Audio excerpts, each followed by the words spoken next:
Swaraj is my birthright and I shall have it. Swaraj আমার জন্মগত অধিকার এবং আমি তা অর্জন করবই। চলুন আজ যাই সেই স্থান দেখতে যেখানে দাঁড়িয়ে ভারতের স্বাধীনতা আন্দোলনের অন্যতম প্রভাবশালী নেতা এই উক্তিটি করেছিলেন। এই হলো সেই ঐতিহাসিক কেশরিওয়াড়া লোকমান্য তিলকের বাসভবন। So, once again, welcome back to our channel, The Family Gather. গেটের ভিতরে ঢুকতেই চোখে পড়ল দেওয়ালের দুই পাশে ব্রোঞ্জের তৈরি লোকমান্য তিলকের স্বাধীনতা সংগ্রামের কিছু অমূল্য মুহূর্ত। নারায়ণপেটে অবস্থিত কেশরিওয়াড়া, যা পূর্বে গায়কওয়াড় ওয়াড়া নামে পরিচিত ছিল, আজ তা পুনার তথা ভারতের ইতিহাসে অপরিসীম গুরুত্বপূর্ণ স্থান। ওয়াডা শব্দের অর্থ বাসস্থান। মহান নেতা লোকমান্য তিলক 1905 সালে বরোদার মহারাজ শ্রীমন্ত সায়াজিরাও গায়কওয়াড়ের কাছ থেকে এই প্রাসাদটি কিনে নেন ও 1920 সালে তার শেষ নিঃশ্বাস অবধি এখানেই ছিলেন। তাঁর মৃত্যুর 5 বছর পর 1925 সালে এই প্রাসাদটি লোকমান্য তিলক মিউজিয়ামে পরিণত হয় তার স্মৃতি ও জীবনের গুরুত্বপূর্ণ ঘটনাগুলি সংরক্ষণ করে সাধারণ মানুষের কাছে পৌঁছে দেওয়ার জন্য। মহারাষ্ট্রের গণেশ উৎসব যে আজ এত জনপ্রিয়, এটার কৃতিত্ব কিন্তু শুধুমাত্র তাঁর। লোকমান্য তিলকের প্রচেষ্টা ছিল যে গণেশ উৎসব উদযাপনকে ব্যক্তিগত বাড়ি থেকে তুলে পাবলিক প্লেসে স্থানান্তরিত করে কমিউনিটি ফেস্টিভ্যাল করা। তাঁর বিশ্বাস ছিল এইটি করলে মানুষকে একত্রিত করে ঐক্যের বোধ জাগাবে, যা সে সময়ে স্বাধীনতার জন্য ছিল অত্যন্ত জরুরি। তার বাসভবনের এই মণ্ডপে আজও ধুমধাম করে কেশরী গণপতি উৎসব সর্বজনীনভাবে উদযাপিত হয়।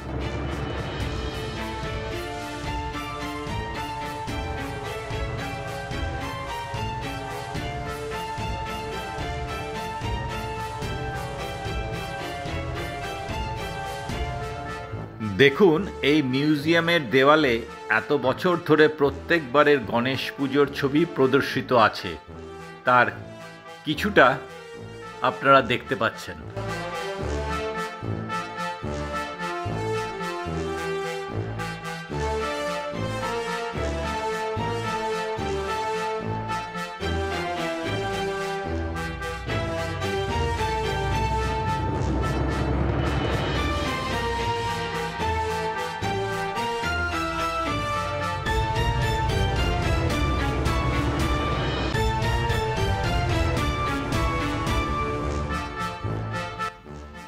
শিক্ষার্থী ও পর্যটকদের ভিড় সাধারণত সপ্তাহান্তে উপচে পড়ে।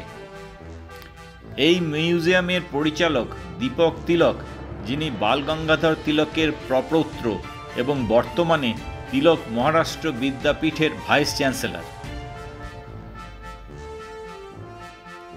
এই কেশরিওয়াড়া ভারতের স্বাধীনতা সংগ্রামের জীবন্ত প্রমাণ হিসেবে দাঁড়িয়ে আছে। পাবলিক হলিডে ছাড়া সপ্তাহে 7 দিন খোলা থাকে এই মিউজিয়াম, সকাল 10টা থেকে দুপুর 1টা এবং বিকেল 3টে থেকে সন্ধে 6টা। এবার আমরা মিউজিয়ামের ভেতরে প্রবেশ করছি।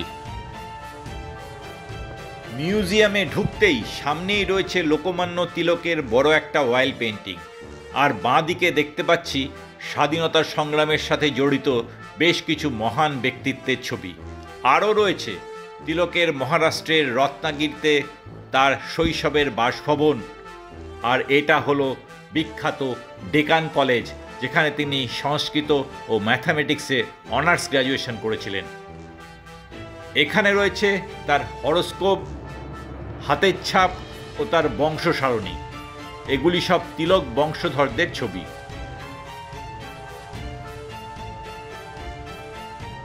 এই অয়েল পেন্টিংয়ের সামনে কাঁচের ভেতরে বাক্সের মধ্যে আছে লোকমান্য তিলকের চিতাভস্য।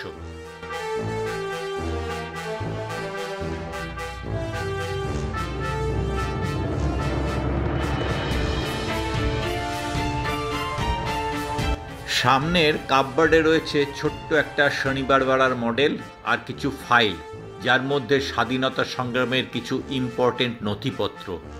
এখানে রয়েছে সুভাষচন্দ্র বোসের হাতের লেখা চিঠি ও কিছু ইম্পর্টেন্ট আর্টিকেলের পেপার কাটিং। ফার্গুসন কলেজে তিনি বেশ কিছুদিন গণিতের অধ্যাপনা করেন, কিন্তু ভালো না লাগায় চাকরি ছেড়ে ল পড়েন। এই হলো তার লয়ের ডিগ্রি। ভগবান শ্রী গণেশকে এই পালকিতে করে গণেশ চতুর্থীর সময় এই কেশরীওয়াড়ায় নিয়ে আসা হতো এবং বিসর্জনের সময়ও ব্যবহার হতো এই পালকি। তিনি ছিলেন একজন বিশিষ্ট সমাজ সংস্কারক, শিক্ষাবিদ ও স্বাধীনতা সংগ্রামী। তাঁর বিশ্বাস ছিল জনসাধারণের মধ্যে দেশপ্রেম ও সচেতনতা বৃদ্ধি অত্যন্ত জরুরি। 1881 সালে এই বাসভবন থেকে বিখ্যাত 2 সংবাদপত্রের সম্পাদনা তিনি শুরু করেন। মারাঠি ভাষায় কেশরী ও ইংরেজি ভাষায় মারাঠা সংবাদপত্র। এই সংবাদপত্রের মাধ্যমে তিনি সাধারণ মানুষের মধ্যে দেশপ্রেমের বীজ বপন ও ব্রিটিশ শাসনের অত্যাচার তুলে ধরতেন। এখনও মারাঠি ভাষার কেশরী সংবাদপত্র আজও মহারাষ্ট্রে খুবই জনপ্রিয়। পুনে, সোলাপুর, সাংলি, আহমেদনগরের মতো বহু জায়গা থেকে বিগত 144 বছর ধরে পাবলিশড হয়ে চলেছে। বাংলার বিপিনচন্দ্র পাল, লালা লাজপত রায় ও তিলকের একযোগে স্বাধীনতা সংগ্রামে লিপ্ত থাকায় এনারা লাল, বাল, পাল ত্রিমূর্তি নামে প্রসিদ্ধি লাভ করে। এটা হলো সেই বিখ্যাত ছাপাখানা বা প্রিন্টিং প্রেস, যেখান থেকে কেশরী ও মারাঠা সংবাদপত্র ছাপা হতো। শিল্পী সুহান বুহালকারের তৈরি তিলকের স্টাডি রুমের একটি প্রাণবন্ত প্রতিরূপ। এখানে প্রবেশ করলে সত্যি একটা ফিলিংস আসে যে ওনার বিদেহী আত্মা বোধহয় এখানে বসে তাঁর পত্রিকা কেশরী সম্পাদনার কাজ করে চলেছেন। তাঁর ব্যবহৃত ফাউন্টেন পেনটি এখনও রয়েছে এখানে। এই অয়েল পেন্টিংটি লোকমান্য তিলকের শেষ সময়কার ছবি তুলে ধরেছে।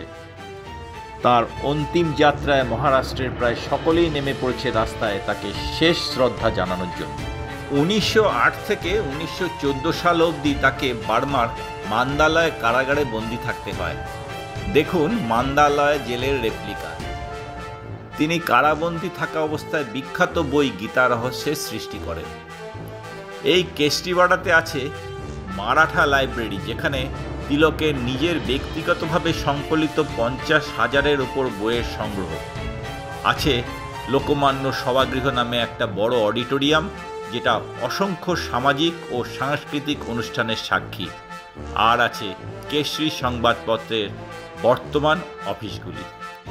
পুনা শহরের একদম কেন্দ্রস্থলে অবস্থিত এই মিউজিয়াম শুধুমাত্র লোকমান্য তিলকের জীবনের স্মারক নয়, এটি ভারতের স্বাধীনতা আন্দোলনের এক গুরুত্বপূর্ণ ঐতিহাসিক স্থান। তাই মুম্বাই বা পুনে বেড়াতে এলে এই স্থানটি দেখতে ভুলবেন না যেন। আজকের ব্লগ এখানেই শেষ করলাম। আবার দেখা হবে পরের ব্লগে আরেক নতুন জায়গাতে। সঙ্গে থাকুন, দেখতে থাকুন আমাদের চ্যানেল দ্য ফ্যামিলি গ্যাদার।